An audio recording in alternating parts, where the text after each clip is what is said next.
punta ka, pagbalik na mo, way ganyan kabuto nga. Oh, siya man drive. Wala ka ba ito nga? Wala. Bali, pagkato nyo, Judge, Pagpado na mo ito, gipultang ka mo. pilang nakuha? Sa una, pagbalik na mo ana direct, pitik-pitik na lang na ako kuan ang gauge niya na pasawod nga apit sa maurot. Pero pagbalik na mo itong pagtuhong na mo na rin dito, siguro a little bit more than 1/3 lang. Supras to nga ba mong fuel? So, meaning to say mga almost 70+% ang... Siguro. Fit yan. Oh, in other words, ang among travel dito, back and forth, mga 500 pesos lang. Oh, tinod. Pero kung wala to, sobra 1,000 ang gasto. Back and forth. Standard ko na. May turbo pa. Tapos, Gasolina. bago pa.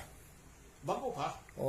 Pero dapat kung bago pa, efficient dapat kayo makina. Oo, efficient. Pero pag butang sa GTO, mas na-enhance din yung mayo. Bilib ko sa kwan. Wala lang ko yung panahon nga mag-lecture ang awa. Eh, siyempre, dahil mga kumbin niya. Asa kung gikan ka ron?